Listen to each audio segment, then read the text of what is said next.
All right. Well, hello and welcome to North American PR Measurement Trends in 2017. I'm glad that you could join us today for CARMA's webinar.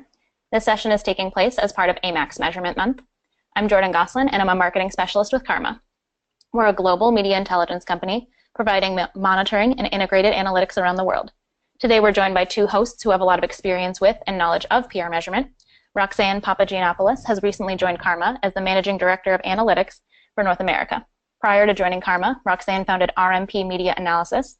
For nearly 12 years, she worked with corporate communicators to monitor and evaluate their media presence, develop measurement programs, and provide board-ready custom reporting. In 2012, she was hired by NASDAQ to bring to market a newly acquired media monitoring and analysis product offering. As part of this role, she managed distributed teams in the UK, developed and maintained strategic vendor partnerships, provided competitive analysis and market size evaluation, executed agile product marketing, management, and further developed the media intelligence product by using natural language processing to provide meaningful insights to clients. Starting in 2003, Roxane was part of Vocus, now a Cision company, for nearly 4 years, during which time she managed and consulted with enterprise-level clients to maximize their investment in the software. Identifying a gap in the industry for media intelligence services, she founded RMP Media Analysis, now part of CARMA, in 2007. Thanks for being here, Roxane. Thanks for having me.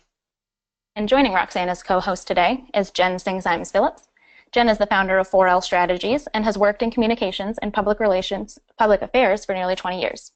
Her background includes electoral politics, government, lobbying, and public affairs PR work.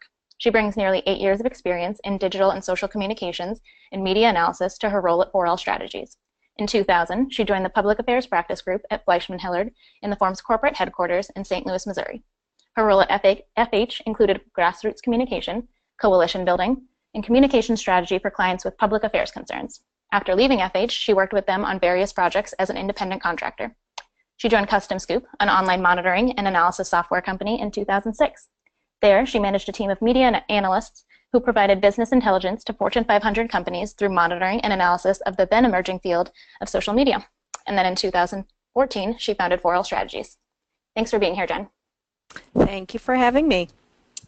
So there's going to be some time for attendee questions at the end of the session. So we invite any attendee who has questions throughout the session to submit them in the chat box, which is at the bottom of the control panel. And additionally, a recording of this session is going to be available on CARMA's YouTube channel following the session, and the slide deck is going to be available on our SlideShare account. So I'm going to hand it over to Jen and Roxane now, and they're going to start discussing PR measurement trends. Thank you so much, Jordan. So in previous years, when we've looked at things like, you look back over the year and say, okay, what are the communications trends that we've seen? Over the past decade, there's almost always been either a new platform or a new social channel or a new way of looking at things. And I think, we've kind of hit a tipping point as far as really new platforms are concerned. We're not seeing the innovation necessarily in like the Facebooks or the Twitters. Nobody's coming out with new platforms that are taking the world by storm. Most of the development and interest that we're seeing is in applications, really, and different ways of shaking up different industries in that area. So it hasn't really been an innovative year as far as what we're looking at as far as social platforms or software.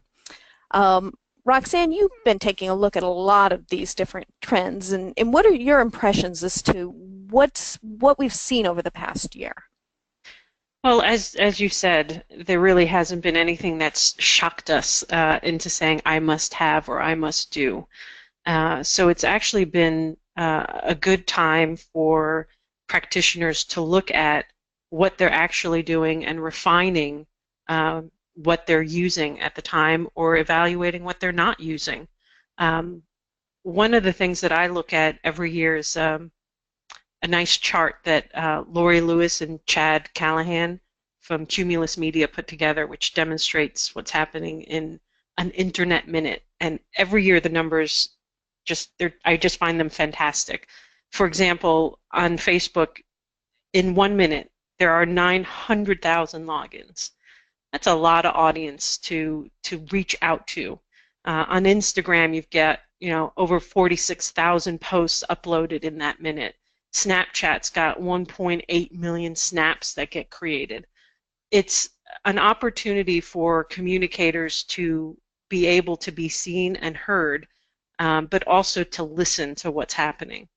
So what I'm looking at is how to get people who haven't been doing these things to start doing them. And one of the things that I've noticed is there's some shame associated with, quantitative measurement, and there really shouldn't be, at least when you're starting out. It's a starting point.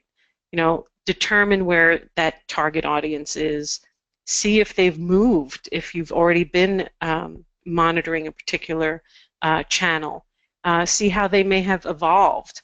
And you can do that with some of that quantitative likes, shares, snaps, posts. So, right.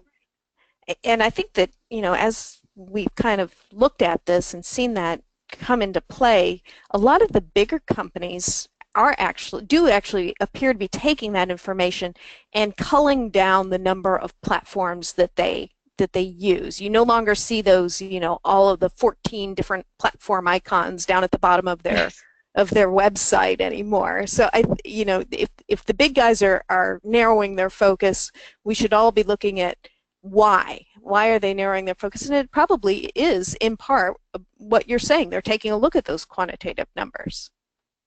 And like I said, it's a starting point, because what those organizations who are succeeding, regardless of their size and their presence in a particular platform, is how the messaging or how their audience is perceiving the brand and how the brand messaging is penetrating the audience itself, the awareness that they may have. And that starts bringing you into the qualitative aspect. The real value in any measurement program isn't what you're counting or how great your charts look. It's what you do with that information. Taking it from, hey, this is a great chart and graph that we have, month over month, quarter over quarter, look at how wonderful we are. That doesn't really give you anything. Shifting your strategy, changing your approach based on what the data is telling you, is the innovative component that either people have to move towards because they aren't doing it, or looking at how others have been doing it to say, okay, they have shifted their strategy over time and they are doing it incrementally. And that's the biggest value that you can get out of any measurement program. So specializing and taking a look at, not only your quantitative data and how to apply that in a qualitative fashion and make decisions based on that, can then also lead you to use these separate platforms, the platforms that you've identified that truly reach your target audience more effectively. Is that a fair way to assess one of the communications trends in 2017? Yeah, I would say that's spot on, because taking the risk, if you will, of making a change, and they can be, again, small incremental changes, allows you to intelligently use the data that you're seeing. So that is one of the things that, when I look at the whole scope of how a measurement program works, that's really the value at the end of the day.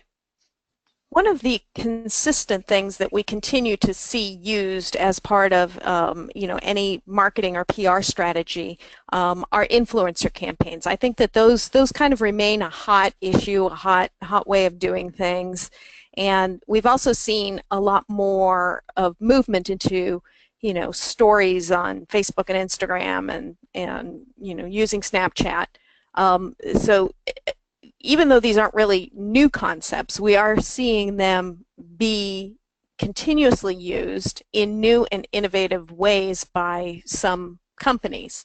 What does this? How does this work with measurement? I mean, how can we look at something like a story and say, well, this has hit the right tone, this has hit the right notes? How do people go about measuring stuff like that? Yeah, it's always a little scary, isn't it, when you put yourself out there? But the reality is, when you go through and put that story together, whether it's the stories, as I'm doing my air quotes right now on Facebook and Instagram, or as a press release. I know I said press release. That is, again, you're looking at how to get a message out to your audience.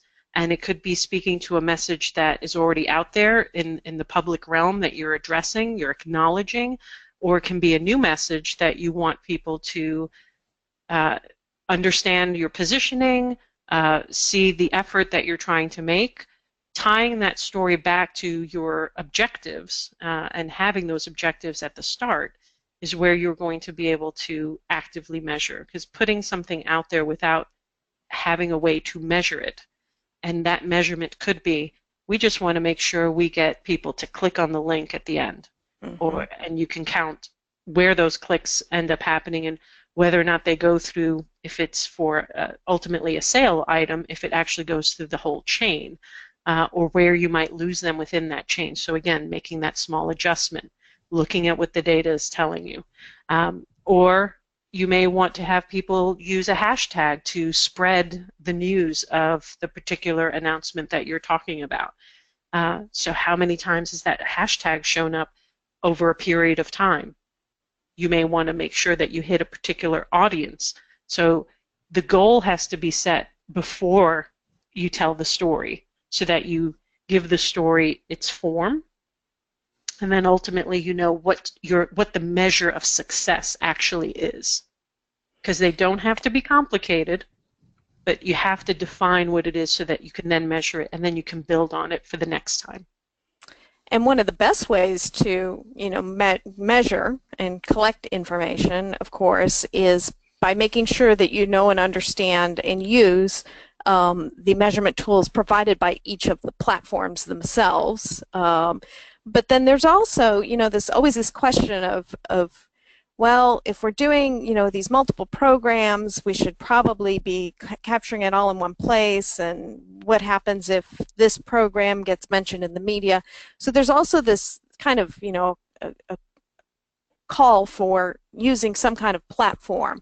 What kind of innovation or have you seen as far as the social media tracking and that sort of thing? Is it worthwhile for people to investigate that if they have the budget? Well, you just hit on the magic word, budget. That's always the magic word. Yeah, and it's true of anything. It's not unique to our industry. It's part of our lives. Making sure you look at the resources that you have available to you. Do you have an intern perhaps that you've brought on who can go through and look at the values that you're looking for, the ultimate goals, whether or not you've reached them. Looking at free tools that will allow you to do it, whether or not you have Google Analytics set up on your website. A lot of this stuff is, it's just out there. It's ripe for you to just pull down. It's a matter of having the budget, if it's got a price tag next to it, but also the budget of time. And that's where having a tool that automatically does it, like where you can go into Facebook and you can use the measurements that are already laid out for you, free. We love that. Or if you have to have somebody who will actually do the monitoring for you through a service, whether it's yours, that you've got a paid platform that you can use, and you have somebody go through and do the monitoring and come back to you with a short report, or you hire whether it's a solo practitioner or a company that actually specializes in measurement to do that.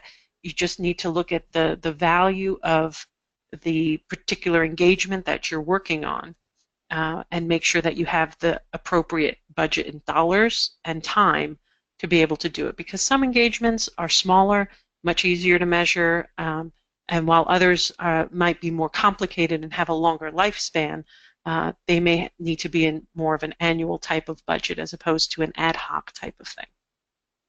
Right, and I think that's a particularly important point to make as far as looking at influencer campaigns, and now we're even seeing more micro influencer campaigns, in that as target audiences get split into smaller and smaller chunks, for something like a micro-influencer campaign, it becomes even more important, your dollar to impact, becomes incredibly important, because if you have half a dozen micro-influencers that are working out really well versus one large influencer, that could have a definite budget impact on your program too. So the closer you can tie, things like your influencer campaigns or any kind of program that you're running on Facebook to engagement or effectiveness numbers, the more likely you are going to have budget for similar programs in the future. It's a reinforcing mechanism. Exactly, and having the right expectations internally for your organization as to what success looks like ties right back into that. The micro-influencers may work in one particular vertical, and they may not work in yours. So if the new buzzword is floating around your organization that you must do X, there was a time where a lot of my clients had a lot of pressure to get some type of mention on Oprah. I mean, it was unrealistic for them based on their industry. It was never going to happen.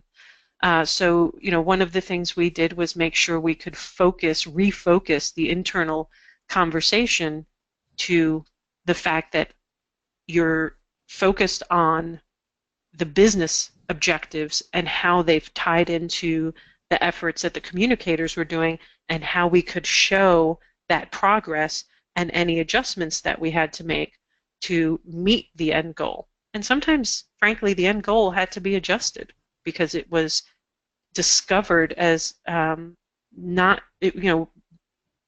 poorly planned, which is what I was going to say, but it just wasn't really well thought out, because there was a learning curve. So the biggest lesson that I've seen successful organizations take on is that it's okay to fail. And fail meaning, okay, it didn't work out this time, so we've adjusted a bit. Micro-influencers, they're great, but they're not working in our industry. We just don't have them. Or maybe we don't have the right relationships just yet. So we're going to focus on that for the next, few weeks, few months through discovery, and then we're going to implement this. So it's having a culture that allows you to adjust so that you can meet the ultimate end goal. Exactly.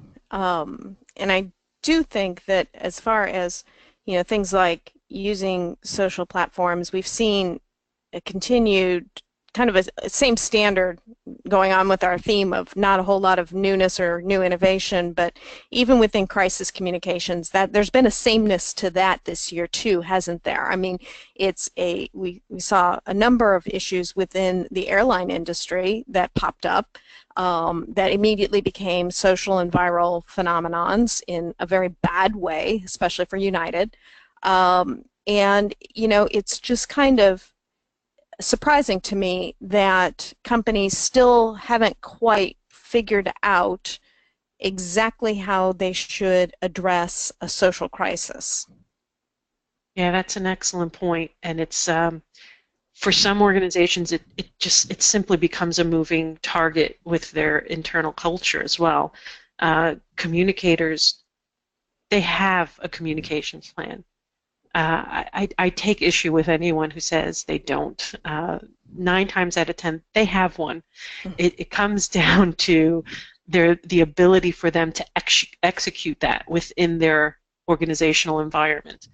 I had a client who used to have the cultural mantra that any news was good news, and if there's bad news, we're not going to say anything.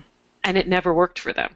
No. Neither one of those ever worked for them. And we worked very hard by showing small incremental changes to how we address the crisis components so that their news cycle time did not last for weeks. They lasted, we got it down to hours in many cases, because with the internet, an hour is forever.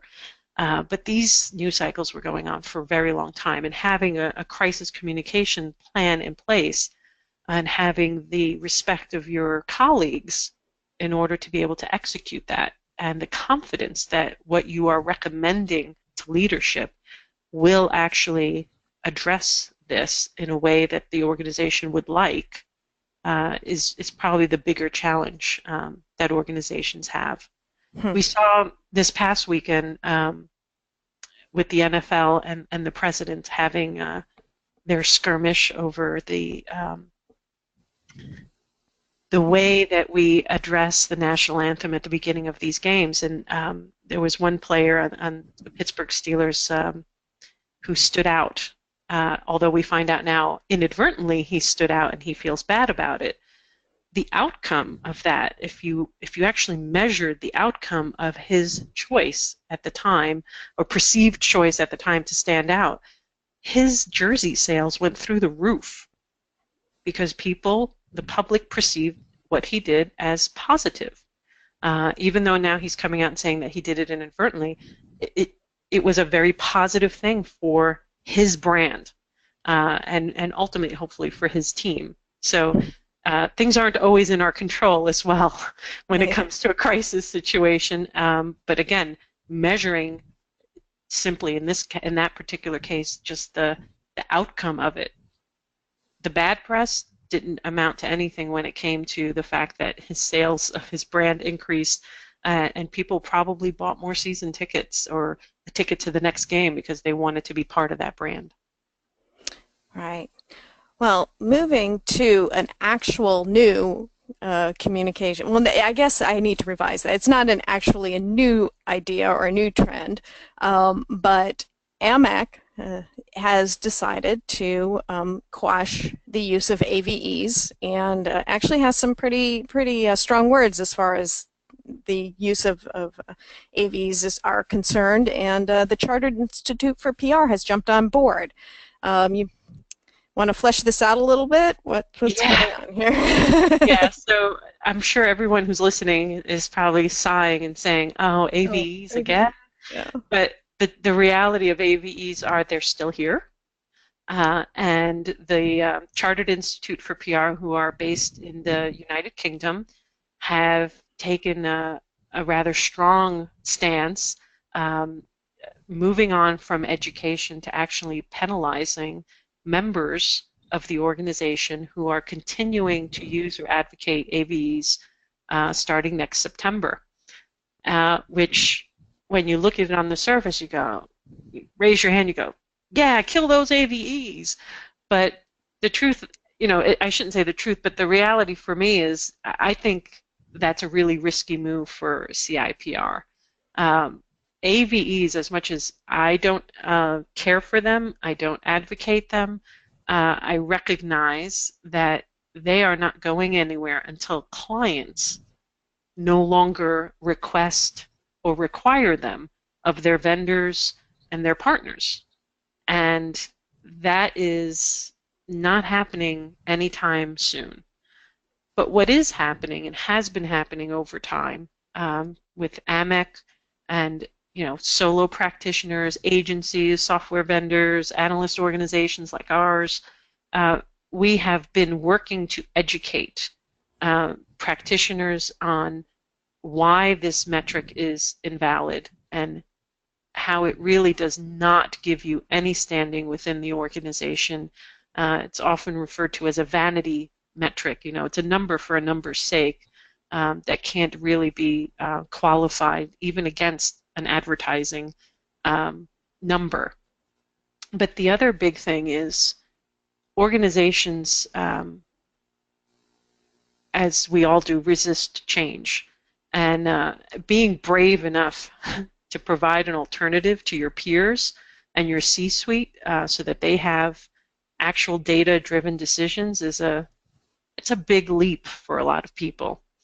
So it's one of those things that you have to keep working towards, and it is top of mind.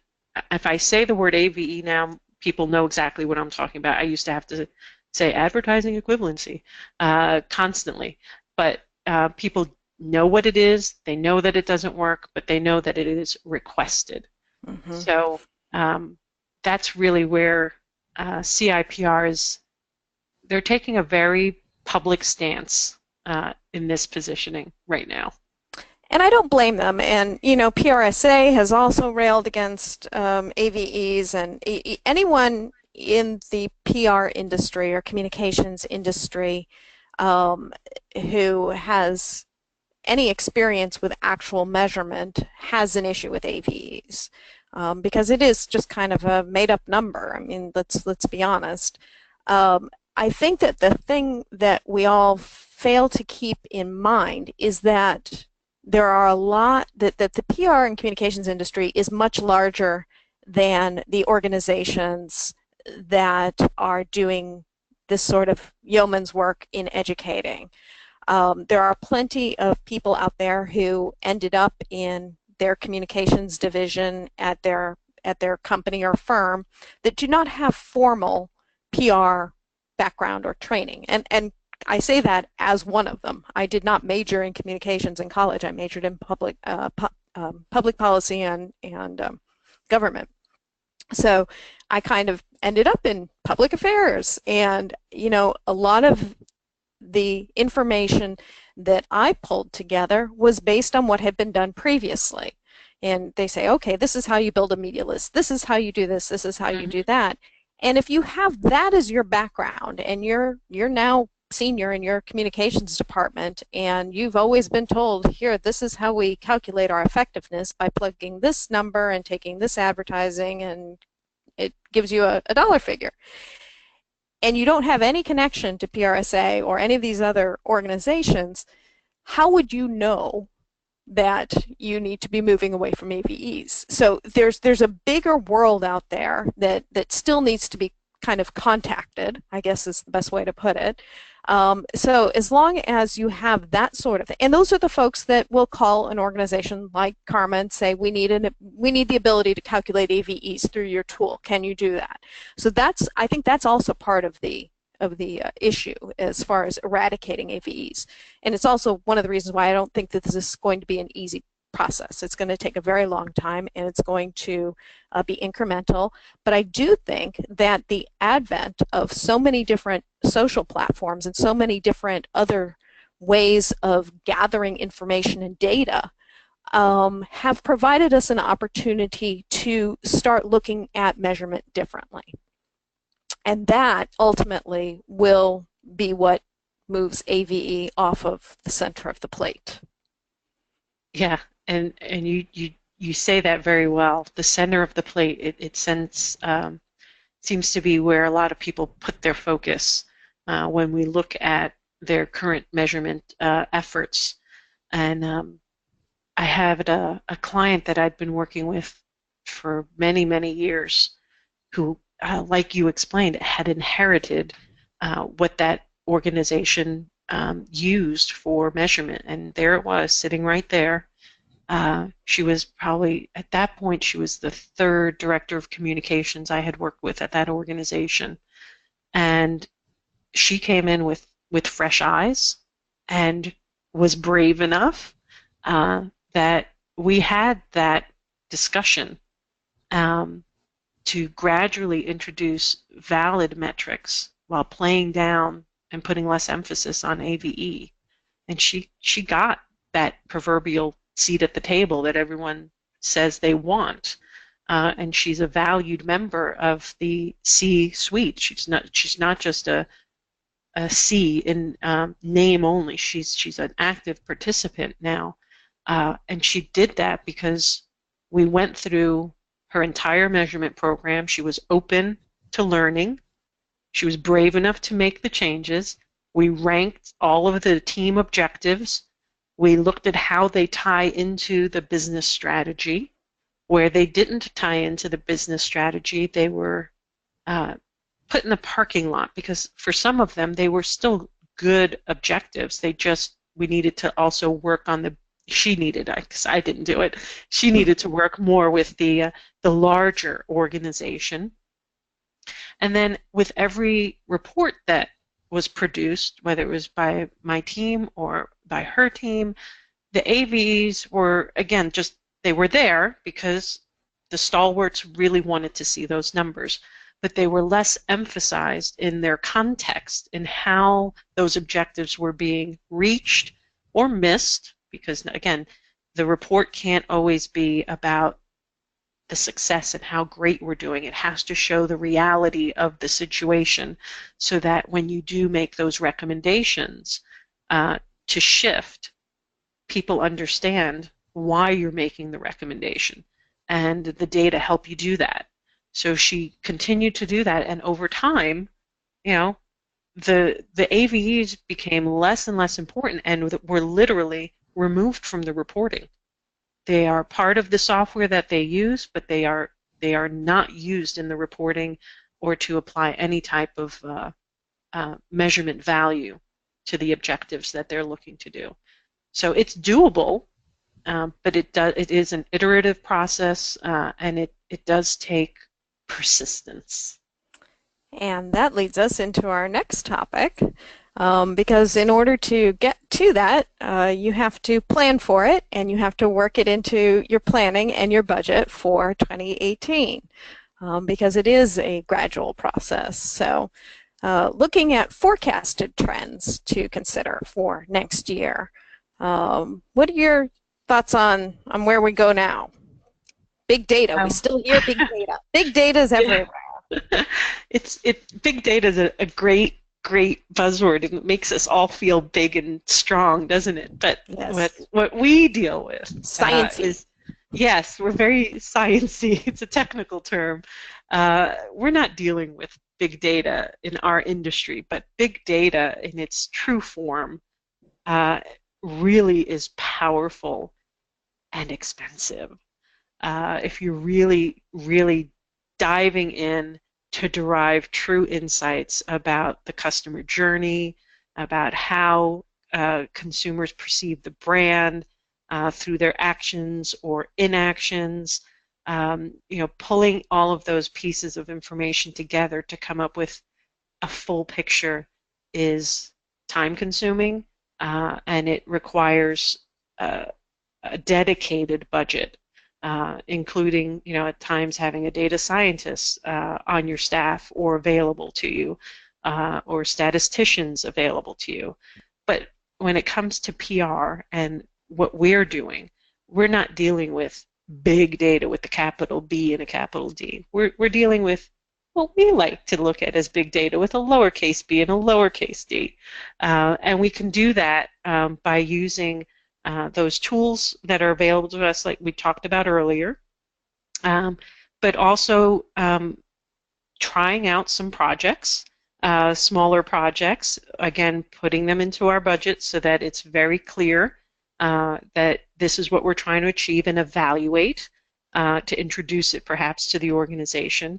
Because one of the big concerns with any type of analysis on data is the consumer privacy angle. And depending on what it is you're mining, you have to be very mindful of whether or not that infringes on consumer privacy. So, right. And I think that, with the recent Equifax data breach, and I think there was also a Securities and Exchange Commission data breach last year that we've just learned about. When you start hearing about the number of data breaches and this type of information that is now available, there is a potential in this country for there to be some significant pushback, perhaps even legislatively, and we're also seeing, the FTC crackdown on notifications as far as influencer campaigns. So there's this kind of regulatory bubble that could potentially be building. But what's important, I think, for a lot of us as communicators to look at, especially as more companies become more global, is the fact that there are already overseas a number of restrictions on the type of information and data that a company can collect. Right. You have more experience in this area than do I, so do you want to go ahead and flesh out what exactly I'm trying to touch on here?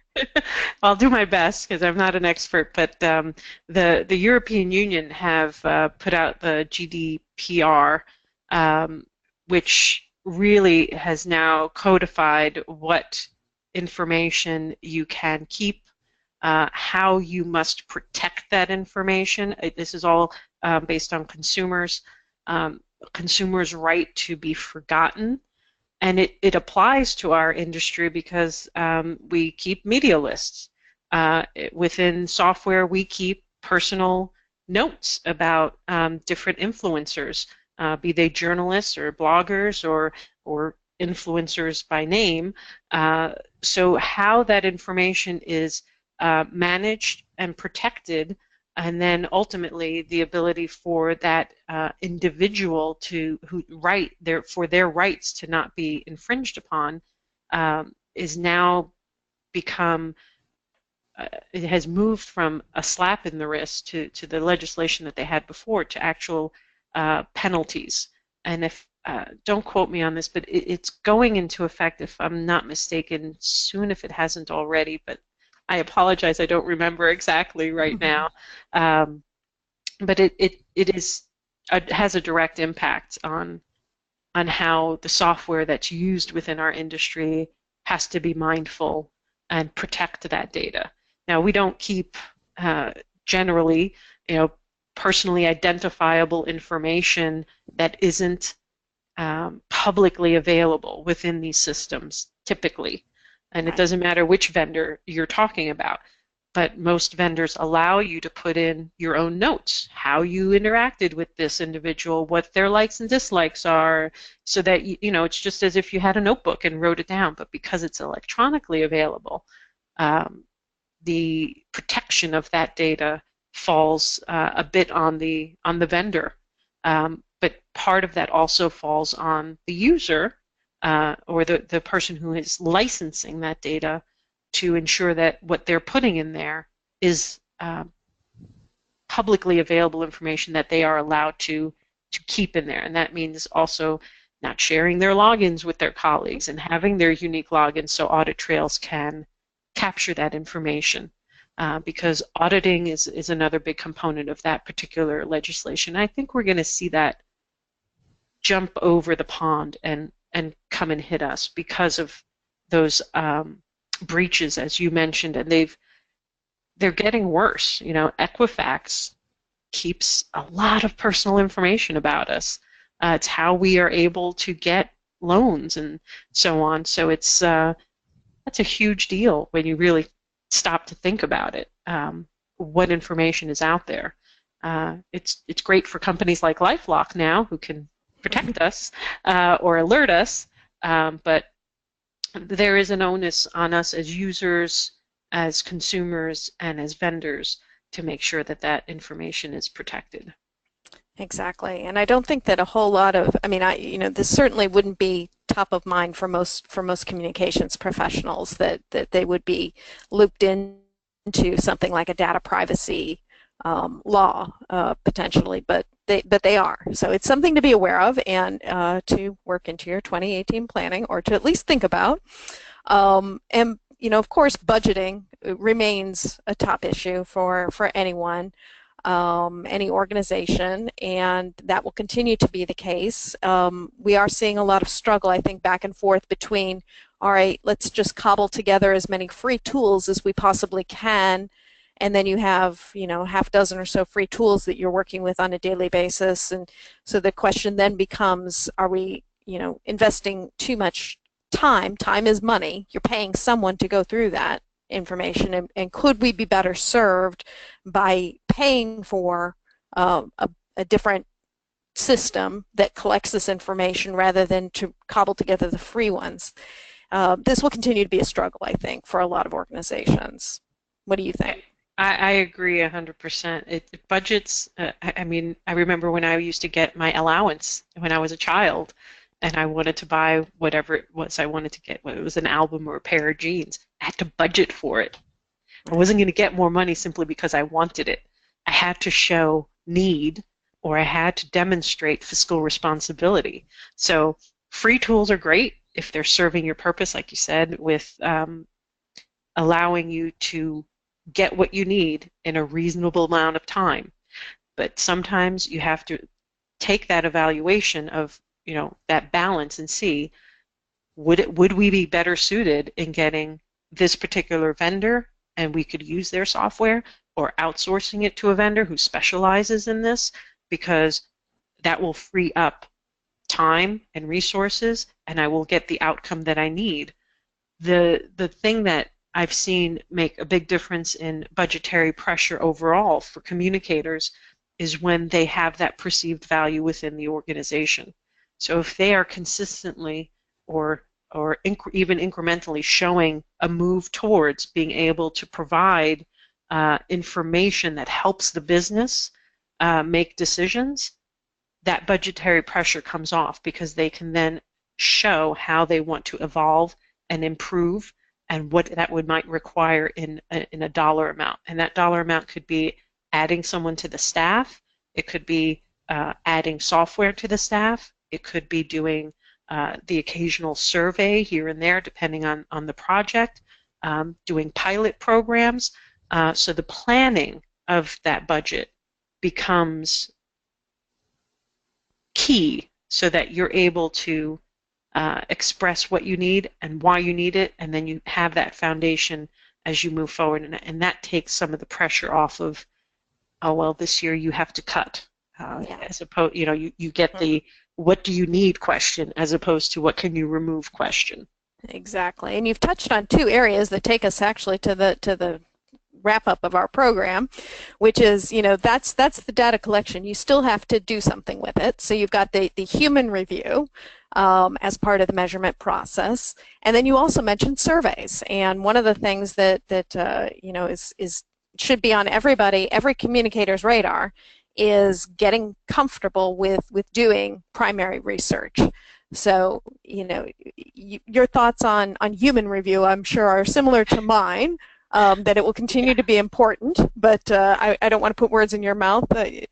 What do you think? Well, I've always been an advocate for human analysis.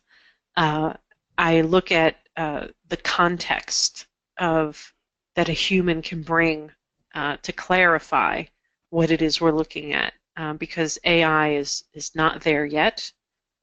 You may have seen in the news recently where some vendors are saying that there is AI out there that can get sarcasm now, but a lot of it is still text-based. It's keyword-based, and I don't know if anybody on the line is Greek, and I'm not going to do it in Greek, but my husband had a perfect example in his line of work where they do a lot of analysis, text analysis, and the same phrase read in Greek as opposed to being heard spoken had completely different context.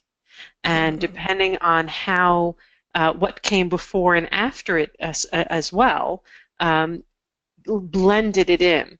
So there's a level of automation that we can do, whether it's through NLP for natural language processing, or AI, or keyword text analysis.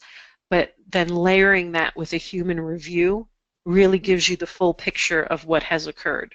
Because a minor mention at the bottom of an article may have some significant impact on your brand reputation.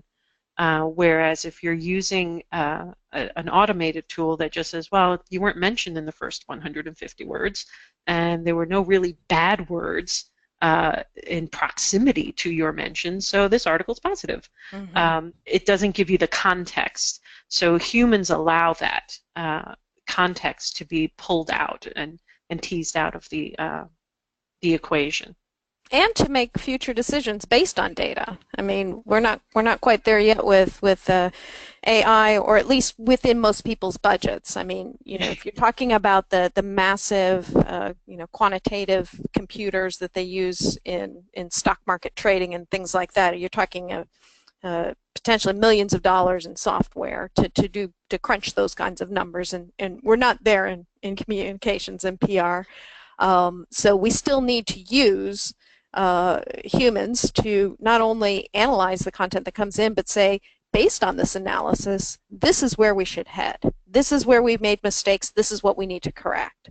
And part of that is also, doing this primary research. And I know that this is something that the big agencies My experience was with Fleischmann Hillard. Fleischmann has a research division.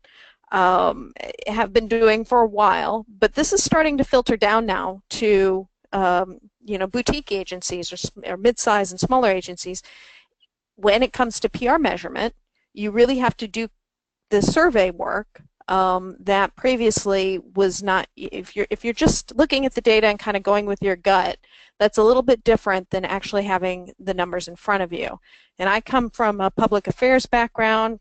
As we all know, politicians pull the heck out of everything, so it's always been part of my purview. But I think we're just starting now to see PR programs that are not associated with public affairs and not associated with very large firms, understanding the need for surveys and doing that sort of initial research into whether or not their messages are resonating. Is that fairly accurate way of codifying this? Yeah, and you mentioned SurveyMonkey. It's a really easy, inexpensive way to get started because nothing replaces hearing what your consumer is interested in and what may have influenced them, because we can't see that without knowing their entire journey. And the best way to know what they've done is to ask them. So, do you recall the data breach of fill in the blank? Did it cause you to do fill in the blank? And I'm saying fill in the blank, it depends on the industry and what they want to know about the consumer actions based on an event, whether it's a crisis event or even a positive event, and how it may have moved them to take action. Because that is where primary research gives you value.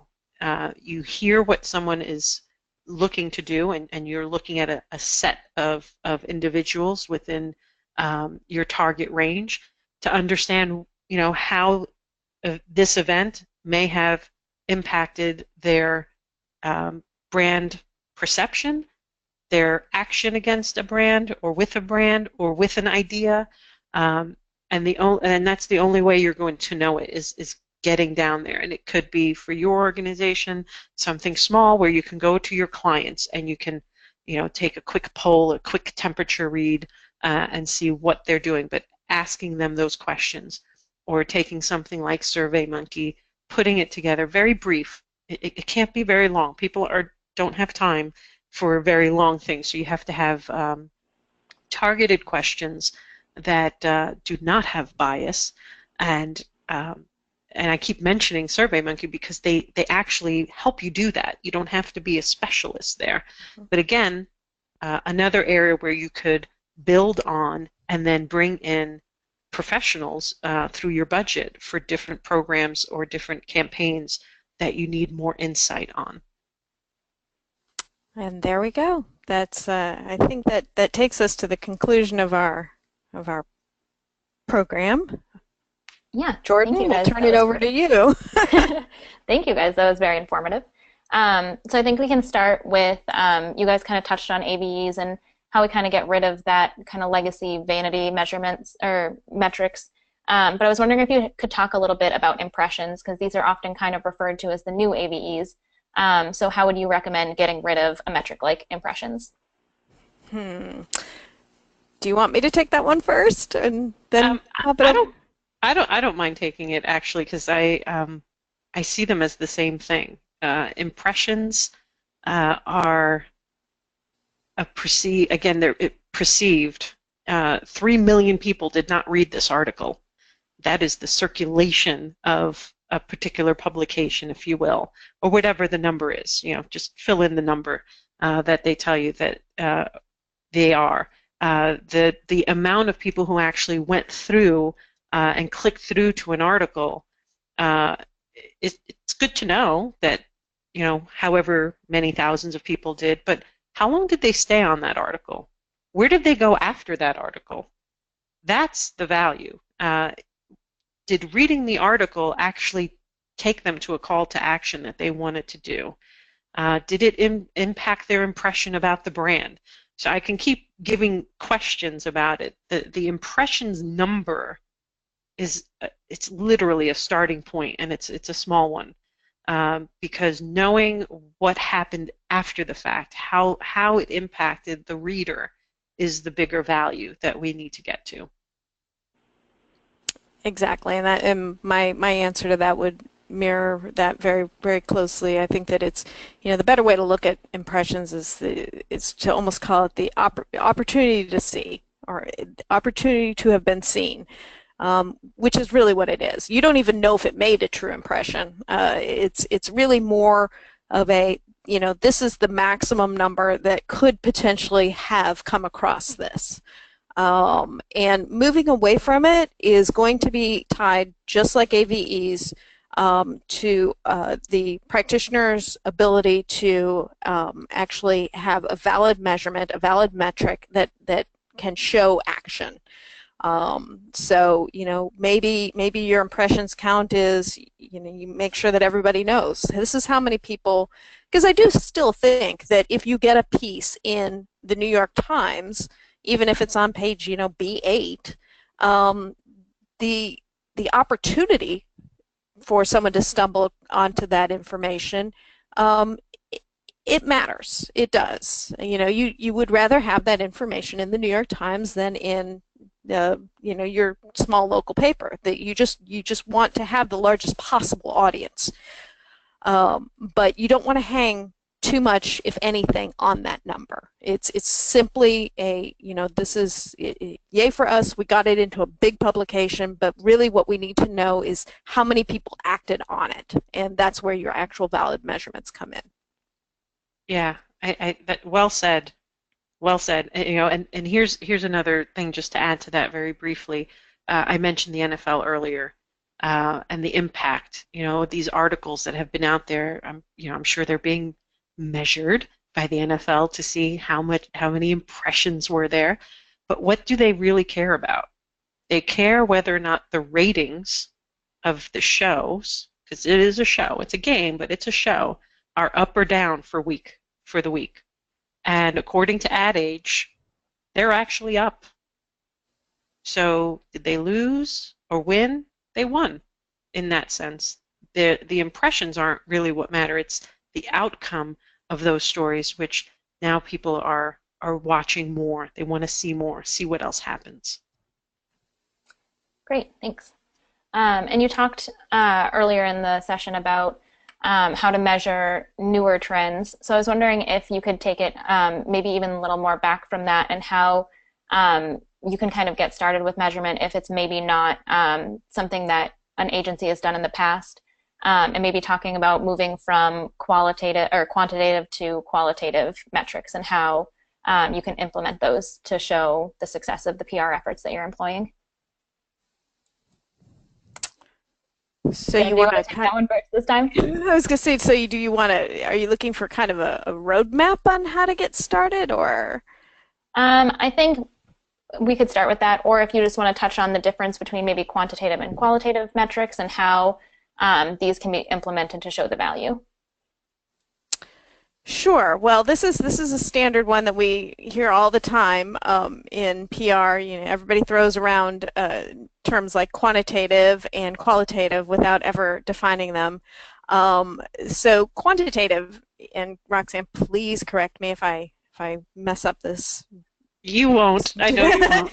But that's when you're collecting the actual data. These are numbers. And qualitative is kind of a little bit.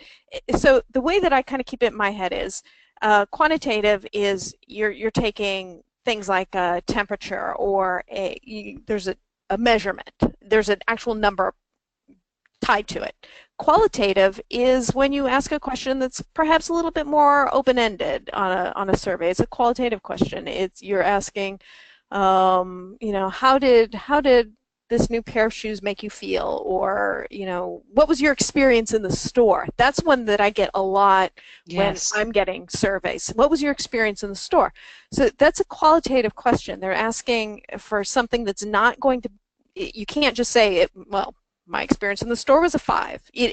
They're asking for more than that. They want to know, were the greeters friendly? Were you helped in it's a certain amount of time or whatever. So that's qualitative, and quantitative is the actual data. So how you tie that information together will give you a more well-rounded picture at the end of the day, which is why PR practitioners need to, kind of really get their arms around how to pull all of that information in and get it to provide a good, solid report. Surveys can collect both, and that's one reason why I think you're going to continue to hear more and more and more about surveys, and I do agree that we're going to start getting some survey fatigue. I just got back from vacation, and we stayed in a couple of hotels and had a rental car, and my husband said, oh my gosh, every single one of these places has sent us a survey about our experience. So we went on a 1-week vacation. He has 6 survey requests. Which he's not going to fill 6 surveys out. It's too much. So there is a question there of whether or not we're going to hit a survey fatigue. Nevertheless, it is important information to ask for because it gives you an idea of where you're going and how you're doing, and it gives you a baseline, which we always talk about that, establish your baseline first. You don't know where you end up if you don't know where you were when you started. You don't know what the change is if you don't have a baseline. So, as far as getting started, you start looking at, all right, what are we collecting already? How are we using this information? Are we using it accurately? Because I think a lot of organizations are collecting more information than they realize. And then how can we use this information in the best way possible? And once you sit down and kind of map that out and think about it, and then what are we missing? What new information do we need in order to flesh this program out, and maybe go from there? Yeah, Jen, you did that really well, because one of the things I think people will hear in that messaging, though, is that's so much I have to get done. And the truth is, if you just start with one piece, this quarter, this month, whatever's workable for you, and then add on the next piece, and then add on the next piece, because I know surveys are, like you said, something that I'm already fatigued on them. I see the value of them, so I try to answer as many as I can when I get them, but the surveys that I actually gravitate towards are the shortest ones. And the shortest survey I took recently was walking through a duty-free shop at Heathrow.